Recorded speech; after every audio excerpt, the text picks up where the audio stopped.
ra-iisul wasaarihii hore ee turkiga ninkan wejigiisa ujeedaan ee loo yaqaana axmed ayaa arrimo badan oo la xiriiro ictiraafka aqoonsiga somalilan iyo arrimo kale oo la xiriira soomaaliya ka shifay wax annaga naga qarsanaa ee aanan ogeyn sheekadan waxay bilaabanaysaa sanadkii 2012kii axmed maxamed maxamuud siilaanyo ayaa madaxweyne ka ahaa somalilan qisada marka adiga waxyaabo muuqaalkiisa aad u dheer yahay waxyaabo uu ka hadlaya waxa ka mid ah sababta Soomaaliya oo galeen iyo dagaalka saddexaad ee adduunka oo Turkiga uu leeyahay wuuba dhacayaaba marka aag xirasho iyo saldhigan balaar Soomaaliya waxa marka laga soo tago qaybta ugu xisaab badan waxay tahay habeenada ka mid ah ayaa waxa la isugu yimid meel qol ah waa London halka waxa fadhiya ninka la yiraahdo William Hague wasiirka hore ee arrimaha dibadda ee Britishka William Hague wuxuu wadaa warqad اعتراف Somaliland in la اعتراafo ama la aqoonsado William Hague wuxuu sidoo kale fariin ka wadaa boqortooyada Ingiriiska ee Rosario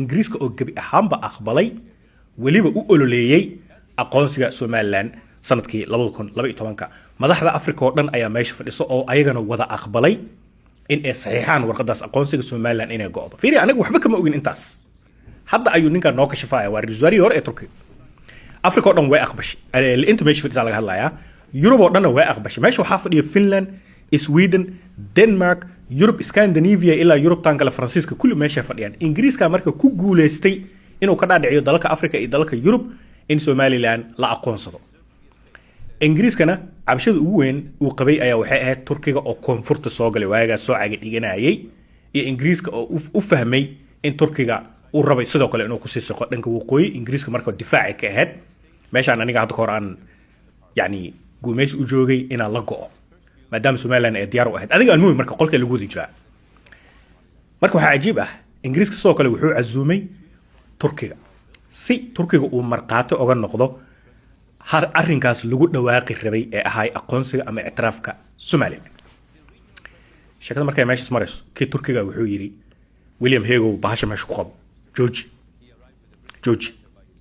waxa ka rabaa muuqaalka ay fasax waxay ninkan Turkiga ayaa wuxuu ku leeyahay William Hague waa wasiirka arrimaha dibadda hore Ingiriiska waxa ka rabaa da Somaliland aqoonsanaysid waqooyiga Qobrusna si degdeg ah ku aqoonso oo kala jabi Qobrus oo hadda hal dal ah kala jabi waxa ka rabaa maadaama adiga William Hague leedahay Somaliland waa meel madax banaan oo ciidankooda baarlamaankooda dhul argagixisa aysan ka jirin ayuu ahaa waxa Ingiriisku qornaa waagaas sababta la rabay in Somaliland loo aqoonso argagixis kama jirto waa dad ismaamulay baarlamaankooda madaxdooda waxooda dhan isku taan Silaaya ayaa meesha fadhiisoo kale marka wuxuu leeyahay Turkiga shuruudo ka dhigay ninkan Turkiga ayaa wuxuu shuruud adag uga dhigay William Hague hadaa Somaliland aqoonsanaysid isla Qobrusna caaw ku dhawaaq hadaadan ku dhawaaqeenin walagu kala booda meesha qaybtaas yar oo hadalka ah عجيبك horta bal aadin fasax The British Prime Minister and I co-chaired it.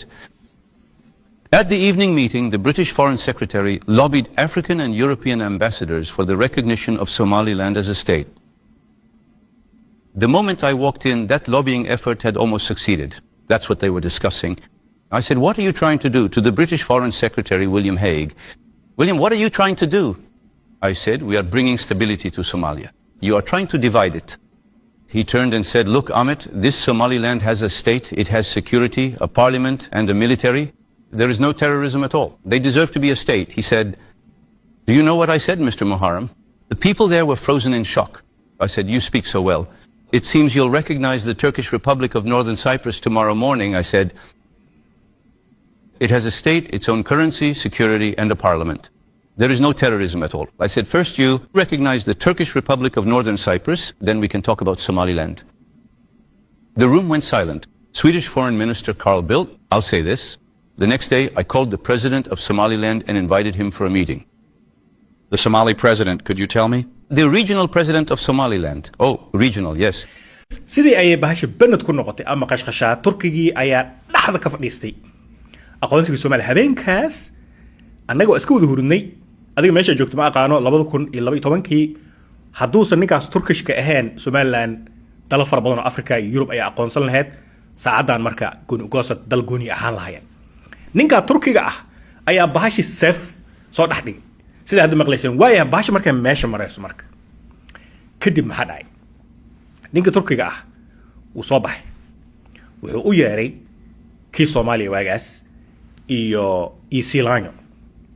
sheekadan waa laga yaabaa inaa idaacadaha mar dambe ka maqashay Turkiga oo dhexdhexaadin u sameynaayo Soomaaliya iyo Somaliland madaxdooda oo isku imaanayo. Fawziya Xaaji maxay ahayd gabadhii wasiirka arrimaha dibadda waagaas ayaa joogtay, sidoo kale Silanyo joogay, madaxda Soomaaliyana way wada joogeen.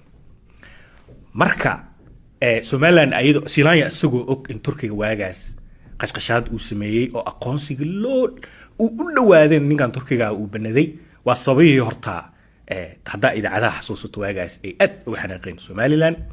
laakiin si rasmi ah sheekadan hadda ninkan uu noo sheegayo nalooguma sheegin. meeshaas markay bahasha marayso waxaa la isla joogaa Ankara la joogaa, Turkiga la joogaa.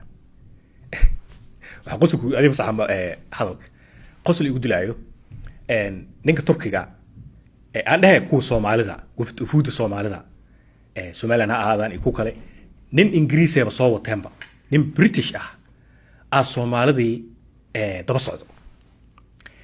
ninkan Turkiga marka wuxuu leeyahay waa yar xanaaqay, gacmaha ka qabtay labada Soomaalida. waxaa leeyahay muslimiin aan nahay, dad muslimiin aan nahay, cadaankan anaga dabowdaan iyo Britishkan naga daaya anaga sheekaysano.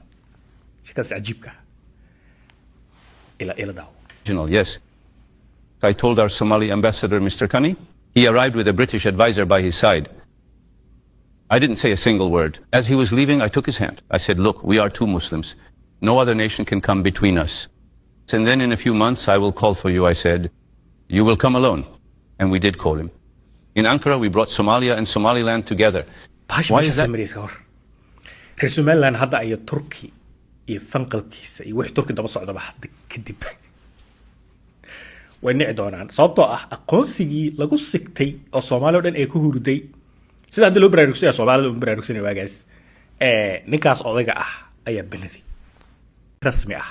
sheekadan hadda ninkan uu noo sheegayo nalooguma sheegin. meeshaas markay bahasha marayso waxaa la isla joogaa Ankara la joogaa, Turkiga la joogaa.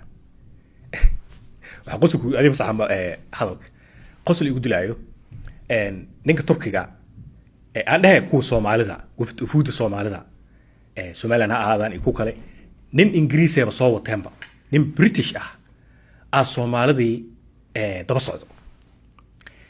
ninkan Turkiga marka wuxuu leeyahay waa yar xanaaqay, gacmaha ka qabtay labada Soomaalida. waxaa leeyahay muslimiin aan nahay, dad muslimiin aan nahay, cadaankan anaga dabowdaan iyo Britishkan naga daaya anaga sheekaysano. sheekaas cajiibka ila daawo. Yes. I told our Somali ambassador, Mr. Kani. He arrived with a British advisor by his side. I didn't say a single word. As he was leaving, I took his hand. I said, look, we are two Muslims. No other nation can come between us. And then in a few months, I will call for you, I said. You will come alone. And we did call him. In Ankara, we brought Somalia and Somaliland together. Why is that? reer Somaliland hadda ay Turki iyo fanqalkiisa iyo wixii Turki daba socdaba hadda kadib way nici doonaan, sababtoo ah aqoonsigii lagu sigtay oo Soomaaliya oo dhan ay ku hurday sida hadda loo baraarugsanay Soomaalida oo baraarugsanay waagaas ninkaas odayga ah ayaa banaday.